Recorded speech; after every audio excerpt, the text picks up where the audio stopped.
Hello folks, Simon here, welcome back to the channel. Now, I'm sure many of you are aware by now that Square have released the opening cinematic movie for Final Fantasy VII Remake. And it is awesome. If you haven't checked that out, I would encourage you to do so. I've just uploaded a video today showing my reaction to the first time watching it. But something that really struck me with the trailer is something that I want to talk about in this particular video. And that has to do with the fact that the first almost 2 minutes of the opening cinematic are dedicated to the events that are occurring above the plate in Midgar. Now, this really struck me as something that is interesting because, of course, this is a remake of the original game, but the whole of the Midgar section, which is the focus of the remake, is going to be expanded upon. And this is something that Square have spoken about several times. Now, the reason why I'm finding this particular clip in the remake, or several clips in the cinematic of the remake, I should say, interesting, is due to the fact that you actually get very little first-hand experience of above the plate in the original game. And that's because you don't get to see it in the opening cinematic. At least, you don't get to see it in this much detail, only when the camera zooms out for the logo. And then later on in the game, when you do actually climb above the plate when you're exiting Wall Market, which is much further on during the Midgar experience than the opening cinematic, that's for sure. You only actually get to see the one place above the plate, and that's the Shinra building, and then some events occurring there. And then when you escape the Shinra building, you get to see the highway that you're escaping on, but nothing really surrounding that at all.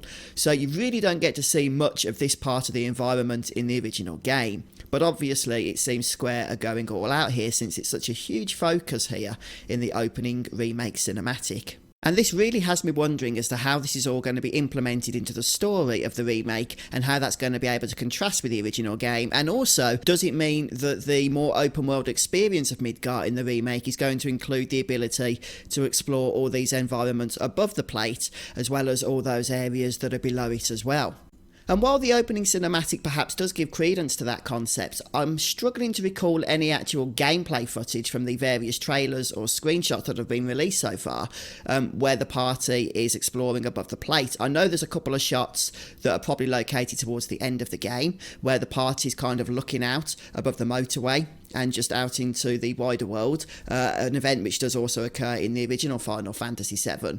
But in terms of gameplay and stuff, I'm not sure, most of the locations we've seen so far in the various footage that's been released is, areas that we're familiar with from the original game. And yes, it looks fantastic, and I'm really looking forward to playing those areas. But I think it would be a bit of a missed opportunity if the whole of Midgar's being expanded into its own game, and yet we're limited to exploring just the slums area and the various sectors that are located under the plate. So I'm strongly suspecting that's not going to be the case, and I do honestly believe that we will be able to venture on and above, but obviously that hasn't yet been confirmed. But I think just looking at this cinematic, looking at this opening movie, because they put such a heavy focus, like I say, almost the first 2 minutes, on showing us what's going on here with those that really have their heads in the sand about all the tragedies and that are unfolding below them.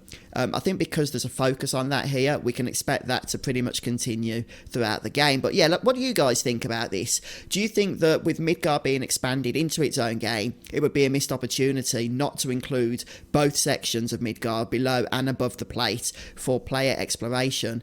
And I think it is just probably worth remembering, so we don't set ourselves up for disappointment, that the game hasn't technically been confirmed to be a fully open world experience. All that's been said is that Midgar is going to be expanded upon from the original game. But I think it's safe to say at this point, all the evidence is certainly pointing this way, that Final Fantasy VII Remake is going to be an open world game. Obviously, by open world we mean open Midgar, because that's the only city that's going to be available.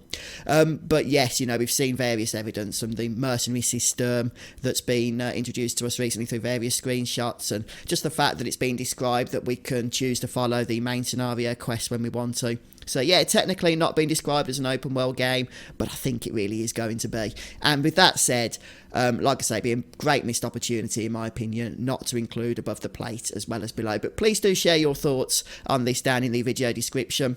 And for more Final Fantasy VII Remake news, content and updates, make sure you stay tuned to the channel. I'll see you next time.